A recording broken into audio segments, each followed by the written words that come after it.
Y'all know I got something to say about this. Join me over on Instagram at emwilsonbooking. I would love to see you over there.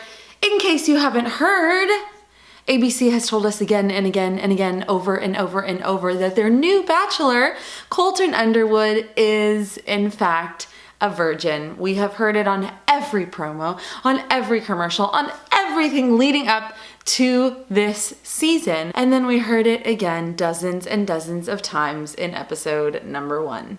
I am not an avid Bachelor watcher, and this isn't about whether or not you should be watching The Bachelor. It is up to you to personally decide what is good for your heart, mind, and spirit when it comes to the television you watch, the movies you watch, and things like that. I've watched the promos and I did watch the first episode just to see how far are they going to go with this whole thing. The answer is really, really, really far. They are building this as the foundation of this whole entire season. Now, understand this. I get that this is for television. The Bachelor has been on for so many seasons that they need to find something different. They need to find a different storyline. This makes it different. So I believe strongly that they picked Colton, whether women liked him or not, or the other guys that they liked.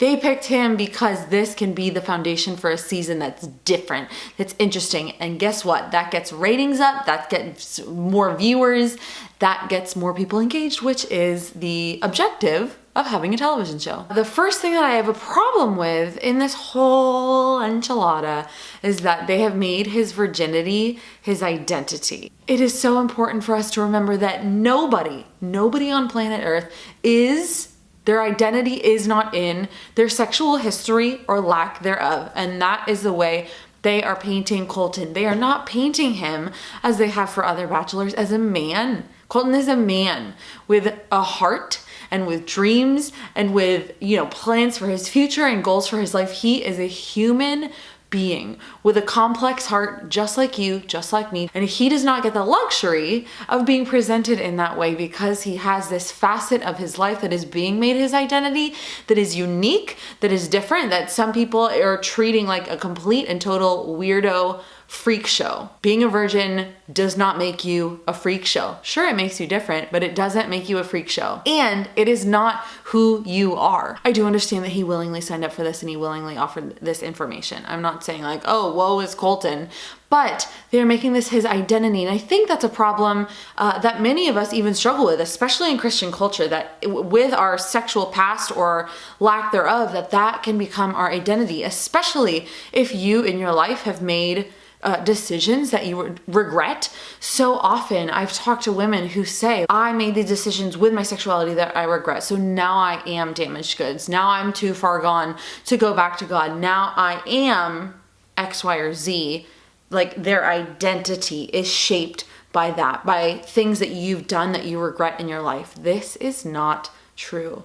You are not your sexual past or lack thereof. If you've done things you regret with your sexuality in your life, you are never too far gone. As a Christian, I believe in the goodness of God, God's forgiveness, and that any day of your life you can say, I've made mistakes, I've done things I regret, I don't like the way I'm living, and I'm going to start anew today. That decision is something that is available to every human being on planet Earth. I believe that my identity is in Christ, and that's something that's never going to change, and my sexuality is a facet of my life, just like your sexuality is a facet of your life, but it is not who you or I or Colton are. I was reading some articles, doing some research on this, and there was one article that said, when asked if Colton will remain a virgin by the season's end, Chris Harrison quipped to Seacrest, "Not if I do my job right." This is the stuff that drives me crazy that I talked about in my If You've Ever Been Labeled the Good Girl video. This is something that I see happen so often. It happens in my life very often. Maybe you've seen it in your life. When people have a set of values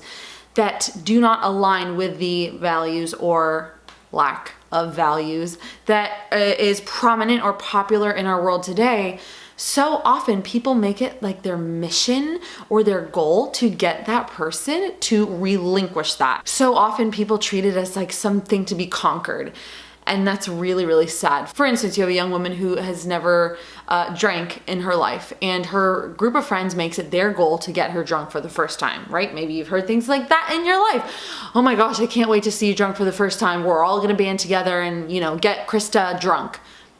People do it all the time. Or we have Colton, who has this set of values that he has shared openly, and Chris Harrison jokes that it is his goal to get Colton to give his virginity away before the show is over. And I think that's just really, really sad. When people value something, it's not the job of everybody around them who don't value that very same thing to pressure them to give it up. And I've talked about that before, telling people, hey, I've made this choice. And it is not an easy one because it's really unpopular, and you know, I get a lot of flack for it all the time from everyone, from my friends, from my family, whoever. Maybe you don't understand this choice and maybe you don't have the same set of values, but I ask that you respect this choice that I've made in my life, that you don't pressure me to do otherwise, that you respect that this is hard for me, but this is what I believe in and what I've chosen. And that's something that I would encourage Colton to tell Chris Harrison.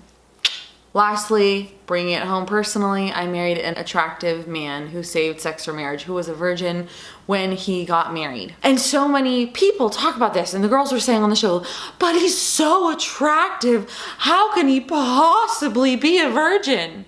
It is possible for attractive men to have self-control. It is possible for attractive men to value their sexuality. And it is possible for attractive men to stay true to their values and beliefs, and it doesn't make them a freak show, but they are different. In this world today, someone like Colton, someone like my husband are different. Anyone who saves sex for marriage, anyone who's a virgin, you know, in their late 20s, which I think Colton is different. They're living a life that is different than what the world is doing and or promoting. The world calls it crazy and the world calls it weird, but I speak from my experience that it is the most freeing thing, that never in my life will I have to worry if my husband is comparing his experiences with other women to his experiences with me. It is such a freeing thing, and the world calls it boring. The world says it is so boring to have sex with one person for your whole entire life. In our experience, we don't call that boring. We call that beautiful. And I will stand by that forever. That's all that I have to say regarding this topic. Well, that's not really all I have to say. I hope that if anything, in all of this hullabaloo regarding this situation and this scenario, that maybe one guy or one girl sees Colton and the decisions that he's made and think like, I can do that too. That's all for today. I'll talk to you soon.